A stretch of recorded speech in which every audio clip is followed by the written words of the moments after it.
नमस्कार मित्रांनो, रत्नागिरीतला एक नवीन मार्ग नव्हे, जुनाच मार्ग, पण ज्याला सध्या प्रचंड पॉप्युलॅरिटी आलेली आहे, प्रचंड लोकप्रियता त्या मार्गाची वाढलेली आहे. आणि तो मार्ग म्हणजे रत्नागिरी MIDC मार्गे रेल्वे स्टेशन. तुम्हाला माहितीच आहे की हायवेचं काम जोरदार चालू आहे आणि या हायवेचं काम चालू असल्यामुळे सगळे प्रवासी जे आहेत, रिक्षावाले जे आहेत, सगळे प्रवासी या मार्गाचा सध्या वापर करतायत. त्यामुळे तुम्ही अगदी रत्नागिरीवर मीम्स करणारे जे पेजवाले आहेत, मीम्स पेज, किंवा रत्नागिरीचं अनेक प्रकारे रिप्रेझेंटेशन करणारे काही इन्फ्लुएन्सर आहेत, त्यांच्याकडे हे ऐकलं असेल, त्यांच्या पेजवर किंवा त्यांच्या कंटेंटमध्ये हे सगळं बघितलं असेल की जो तो MIDC मार्गे जातोय त्याला कारण हे आहे की जो आपला हायवे आहे तो रत्नागिरी स्टेशनपर्यंत अतिशय खराब आहे सध्या. आणि हा जो रोड आहे ज्याने मी जातोय आता MIDC मार्गे, तो मात्र अगदी चांगल्या व्यवस्थेमध्ये आहे सध्या तरी. त्यामुळे मुद्दाम मी तुम्हाला इथून घेऊन जातोय. आज इथून प्रवास करू आपण रत्नागिरीचा तिसरा भाग या महिन्यातला किंवा या सिरीज मधला म्हणूया. कधी पब्लिश होईल मला माहिती नाही, कारण ऑलरेडी भरपूर पेंडिंग पडलंय. त्यामुळे जसं एडिटिंग होईल तसं मी पब्लिश करत जाईन. पण आज मी तुम्हाला मुद्दाम इकडे घेऊन आलोय. म्हटलं चला, ह्यांना माझे जे सबस्क्रायबर आहेत, विशेषतः रत्नागिरीपासून दूर असलेले, रत्नागिरीशी नातं असलेले, रत्नागिरीत राहून गेलेले आणि आता बरीच वर्ष रत्नागिरीत न आलेले, अशांसाठी मी मुद्दाम हा ब्लॉग करतो. ही माझी जी सिरीज आहे ना, ती अशा लोकांसाठी आहे. भले ती कमी असतील, व्ह्यूज कमी येतील, पण त्यांच्यासाठी मी मुद्दाम करतो. आणि त्यांच्या रिक्वेस्ट पण असतात की दाखवा रत्नागिरी. प्रवास करता करता लांब फिरणं तर होतच असतं, हायवेला जाणं तर होतच असतं, पण शहरातले भाग आणि शहर किंवा त्या परिसरातला, रत्नागिरी शहरातला परिसरातला जो भाग आहे तो आज कसा आहे, कसा दिसतो, हे त्यांना पाहायचं असतं. तर त्यांच्यासाठी मुद्दाम मी हा एपिसोड करतोय. आत्ता आपण विभागीय कार्यशाळा जी आहे रत्नागिरी, म्हणजे TRPचा प्रोजेक्ट जरा पुढे आहे, पण त्याच्या मागे जो डेपो आहे मेजर, तिथे आलोय आता. पण ही विभागीय कार्यशाळा आहे. रत्नागिरी आगाराचा किंवा रत्नागिरी डेपो नाही आहे इथे. रत्नागिरी डेपो मागे राहिला. इथे जुनं टाटा मोटर्सचं शोरूम होतं, जे आता रुईन्स मध्ये कन्वर्ट झालंय.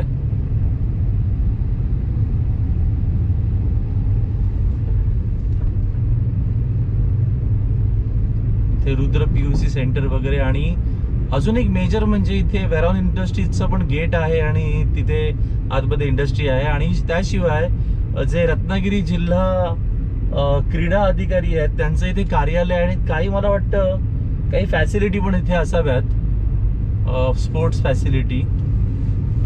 मी त्याबद्दल शुअर नाहीये, पण आहेत. बाकी तुम्ही रत्नागिरी MIDC बघताय, कोणी काही म्हणू की उद्योग तेवढे नाही आहेत वगैरे वगैरे, पण ही कायम वाढलेलीच आहे.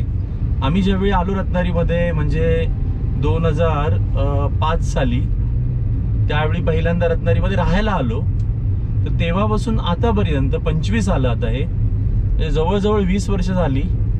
या 20 वर्षामध्ये प्रचंड बदल झालेत. नवीन नवीन इंडस्ट्री आली आहे, इंडस्ट्री येतच आहेत. काही इंडस्ट्री बंदही झाल्या, याबद्दल काही वाद नाहीये, पण उद्योग वाढलेलेच मी बघितलेत या परिसरामध्ये.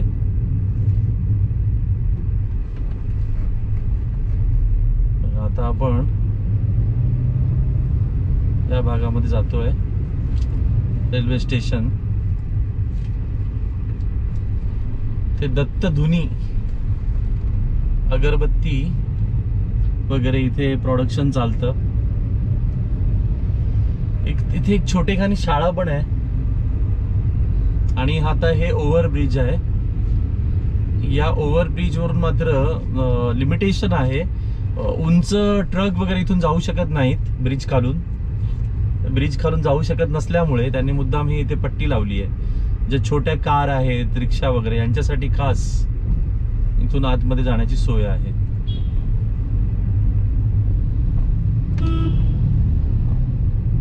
एक वेगळा अनुभव येतो इथे आल्यावर. ओके, सो आता आपण दुसऱ्या बाजूला आलोत ब्रिजच्या. ट्रॅकच्या म्हणूया सॉरी, कोकण रेल्वेचा ट्रॅक ओलांडून पुढे आलोत आपण. म्हणजे जवळजवळ आपण रेल्वे स्टेशनच्या कक्षेत आलोत. हा पूर्ण रस्ता तुम्ही बघताय ना, अजिबात खड्डा नाही आहेत, व्यवस्थित रस्ता आहे. त्यामुळेच इथून ट्रॅफिक वाढली आहे. नाही तर पूर्वी इथे कोणी फक्त उद्योग किंवा जे एम्प्लॉईज असतील इथे इंडस्ट्रीजचे ते लोक यायचे. इथे वेरॉन होती एकेकाळी, बंद पडलं वाटतं इथला जो प्रोजेक्ट आहे तो. हे मोठं गोदाम आहे इथे. गोदाम म्हणजे वेअर हाऊस, मराठीमध्ये आम्ही त्याला गोदाम म्हणतो. वखार पण म्हणतो. वखार विशेषतः आम्ही सिंधुदुर्गात वेंगुर्ल्याची जी डच वखार आहे, तर त्या डच वखारीला वखार म्हणायचो आम्ही. त्यामुळे तो शब्द आमच्या चांगलाच लक्षात राहिला. इंग्लिशमध्ये त्याला वेंगुर्ला डच फॅक्टरी म्हणतो आणि मराठीमध्ये डच वखार. सो आता आपण इथून जरा पुढे गेल्यावर उजव्या हाताला जो रस्ता आहे तिथून जाऊ आतमध्ये. इथे हा मलुष्टे स्टॉप आहे. इथून जरा पुढून आता माशांचा वास यायला लागलाय आपल्याला. सुगंध जो आहे. काय होतं, रत्नागिरीत आम्ही राहतो, पण रत्नागिरीत आम्ही राहिलो तरी एकेकाळी गजरेचा जो वास होता तो जसा कमी झाला तसं आता माशांचा वास एवढ्या मोठ्या प्रमाणात आम्हाला येत नाही. विशेषतः आम्ही नाशण्यात राहतो त्या भागामध्ये तर हल्ली कमी झालाय. फार पूर्वी रात्रीचा वास यायचा, पण आता खूप कमी झालाय. पण जे रेल्वेने जातात, जे प्रवास करतात रेल्वेने, त्यांना रत्नागिरीत आल्या आल्याच हा वास येतो. कारण या ट्रॅकच्या बाजूलाच कंपन्या आहेत. ही सगळी MIDC जी आहे ना, ती ट्रॅकच्या बाजूलाच आहे. त्यामुळे तो वास पहिल्यांदा येतो त्यांना. आणि त्यामुळे बऱ्याच लोकांना वाटतं की रत्नागिरी म्हणजे फक्त माशाच्या कंपन्या. असं नाहीये. रत्नागिरीमध्ये सगळ्या प्रकारचे प्रोजेक्ट आहेत. अगदी फिनोलेक्स आहे, जिंदाल आहे, सगळे कंपन्या आहेत. मग त्या रत्नागिरीत असतील, पावसमध्ये असतील, जयगडमध्ये असतील, बरेच प्रोजेक्ट आहेत इथे. ही कोकण रेल्वे कर्मचारी वसाहत आहे. तुम्ही बघाल टाईप 3 खूप जुन्या बिल्डिंग आहेत या. आणि आता आपण जवळपास रत्नागिरी रेल्वे स्टेशनला पोहोचलोत. इथे पॉवर ग्रीड पण आहे बाजूला. कसा वाटलं प्रवास मित्रांनो सांगा मला मुद्दाम. आज म्हटलं जरा वेगळ्या रोडवर, आणि इथे तुम्ही आल्यावर तुम्हाला अजूनही असं वाटत असेल कुठेतरी गावात आपण आहोत. हे फील येतं. हे फील खूप जबरदस्त आहे. रत्नागिरी रेल्वे स्टेशन मधून बाहेर पडलात की अजिबात असं वाटत नाही या रोडला की तुम्ही कुठल्या तरी शहरात आलाय किंवा कुठल्या तरी शहरात जाताय. असं अजिबात फील इथे येत नाही. त्या साईडला तुम्ही गेलात म्हणजे हायवेला तर नेमकं येणार तो फील, कारण 4 पदरी रोड आहे. तो पण रोड 4 पदरी आहे पुढचा, त्यामुळे ते फील येईल. पण इथे या रोडने मात्र जर आलात तर तुम्हाला बघा इथे बघितल्यावरच वाटतं असं गावात आल्यासारखं फिलिंग वाटतं. पुढे बघितल्यावर कळतं की एक मोठी बिल्डिंग आहे म्हणजे रेल्वे स्टेशन, पण इथे मात्र वेगळा फील येतो. सो हे आलं आपलं रत्नागिरीचं रेल्वे स्टेशन. एक फेरी मारू आपण रेल्वे स्टेशनला.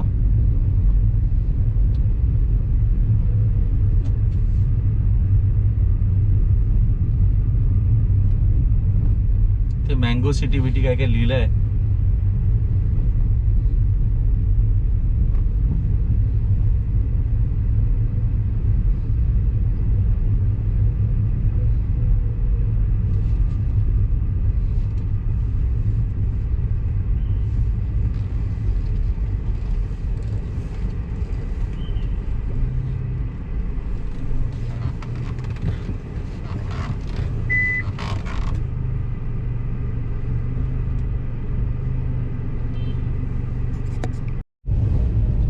मित्रांनो अशा प्रकारे रत्नागिरी रेल्वे स्टेशनला आपण भेट दिली आहे.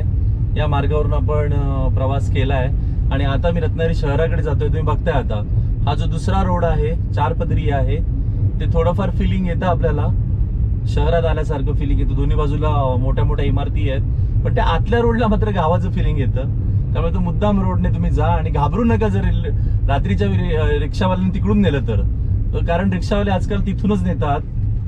त्याला एक कारण काय आहे ते सांगितल्याप्रमाणे तो रस्ता सध्या चांगला आहे आणि हा रस्ता जो पुढून हायवेचं काम चालू आहे ना तो खराब आहे. आणि दुसरं एक महत्वाचं, जर तुम्हाला प्रचंड भूक लागली असेल तर लगेच तिथे रेल्वे स्टेशनच्या आजूबाजूला जेवू नका, जरा पुढे या. मागे काही लोकांना अनुभव वाईट आलेत त्यामुळे सांगतोय. पुढे या, इथे खूप चांगली हॉटेल आहेत. पुढे आल्यावर या परिसरामध्ये तुम्हाला चांगलं जेवण मिळून जाईल. अगदीच नाही तर पुढे कुवारबाव मध्ये तरी मिळेल. धन्यवाद मित्रांनो, मी हा ब्लॉग इथेच थांबवतो आणि हा ब्लॉग आवडला असेल तर शेअर करायला अजिबात विसरू नका. धन्यवाद.